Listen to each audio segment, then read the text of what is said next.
Welcome to the Fight Night Daily Podcast on the talkSPORT Boxing YouTube channel. Make sure you like and subscribe. As you can see, we are in the aftermath of what quite possibly could be the fight of the year. It lived up to, or maybe even exceeded, all expectations. We're in Tottenham Hotspur Stadium as Eubank Jr. and Benn head off to the changing rooms to analyse the dust that has just settled on quite possibly the best fight that we've covered for a long, long time. Yeah, absolutely. It delivered in droves. I don't want the dust to settle quite yet. I want to really go back. I want to watch it again. I want to savour it because that was special. There were lots of doubters about this. There were lots of doubters about the weight discrepancy. Christopher Eubank Sr. was one of them. He turned up. I was one of them. It was amazing to be a part of. Let me say that, and a pleasure to work with all of you tonight.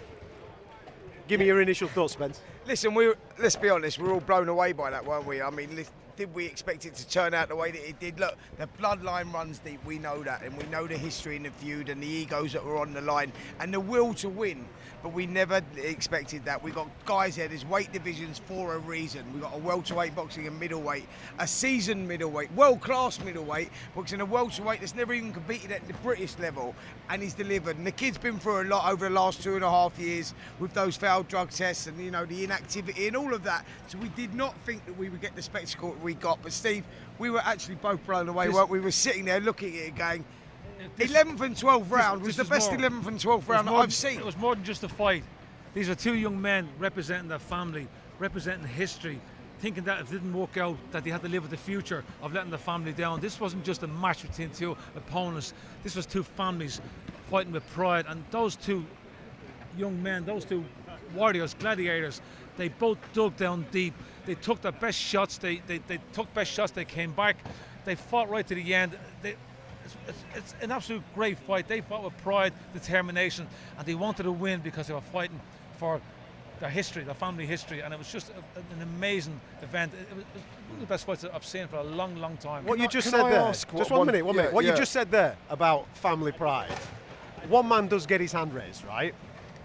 But the other fella who didn't get his hand raised absolutely comes out with an incredible amount of stock. We said that we hate to use the word lost. Nobody lost tonight. If anybody, Chris Eubank got the decision that most people expect him to get, but not in the way he got it. He had to dig down deep. He showed determination, reserve. He showed guts because Conor Benn hurt him.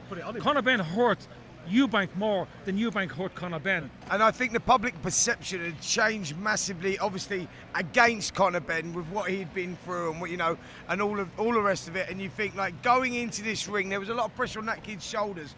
He had to deliver in so many ways, but how he got that and how he's won the people back, I think, is by showing the character that he showed in there. Me and Steve talking about this again when you're talking about that, and I know I harp on about the psychological side and all that when the physicality, but when you get tough in there, when you get into that 11 and 12, and you've got to find something and dig deep with what them guys had on there, that is like remarkable. That is like it's inhumane in many ways.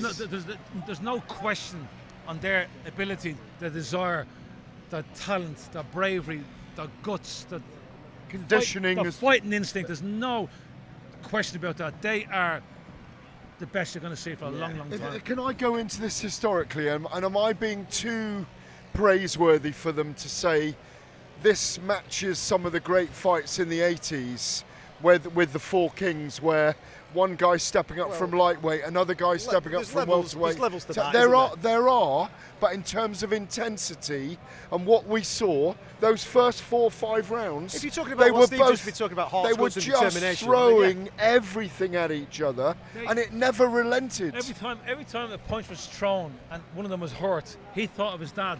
I can't give in here.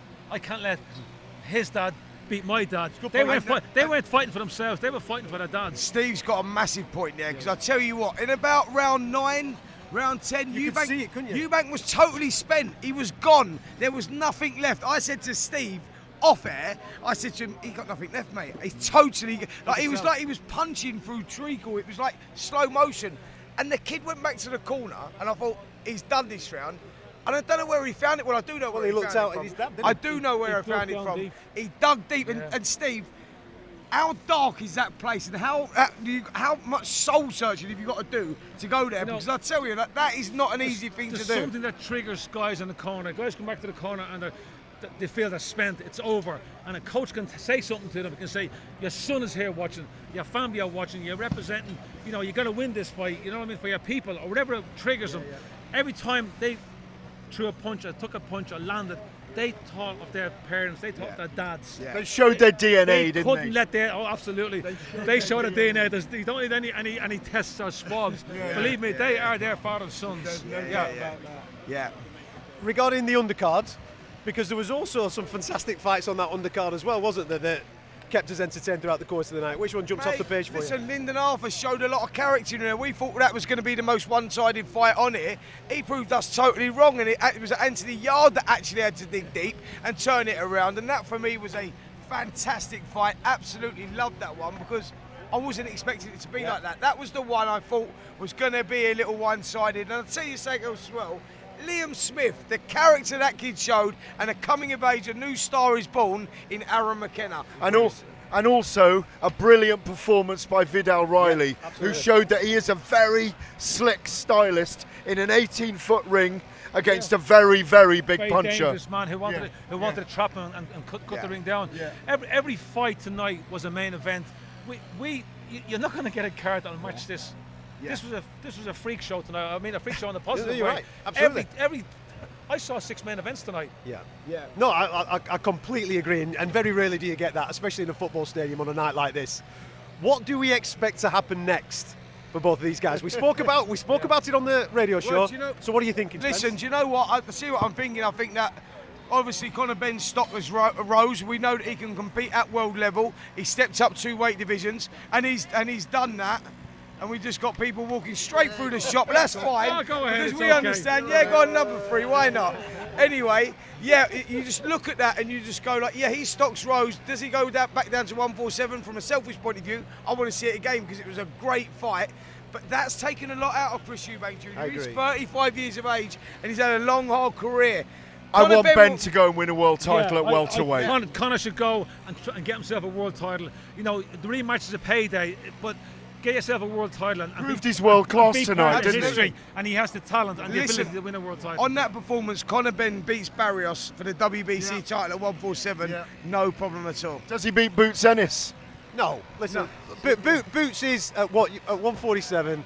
He's a supreme fighter. But what Conor Benn's done tonight, he's rose his stock. Coming into this, on paper, I was looking at this tonight thinking there's no chance. There's absolutely no way that he can live with the size of Eubank and where Eubank has been at previously.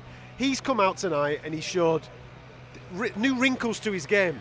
The engine was fantastic. He's basically a novice. He's a novice Absolutely, fighter. I completely agree. So much, he's going to improve so much more. You know, Eubank is probably just a little bit past his best. He's still great. Who does Eubank fight? Conor is still improving. He's going to get better. Who does Eubank fight? Well, they're talking about Canelo. What a great payday. And he's got you to know cash what? in now because he's getting older now and he's getting towards the end of his career. And that's the big fight for him out there right now. I think moving up to 168, where he'll be a lot better, Chris Eubank Jr. I'm not sure he can make 160. No, he's done on 160. And that's a little concern for me because we've got to think about fighters' health and welfare and everything else. And what we saw that kid go through and what he left in the ring there, the 160 days are possibly over. But he is paying $500,000 in fines, the poor lads. Well, let him off. I think they should after that. I think that money should, just go to a boxer's charity, and then we'll all, I reckon they would accept that. I agree. Gentlemen, thank you very much for your company. It was absolutely unbelievable. As I said on the radio, it's been a soap opera for the last 2.5 years, and the final scene was something truly sensational that will live with us for a long period of time. What comes next, I don't know, but what you can do is tune into talkSPORT this week on The Breakfast Show, and especially to White and Jordan on Monday for a full debrief. Make sure you like and subscribe to talkSPORT Boxing YouTube channel as we get you closer to more fights in the not too distant future.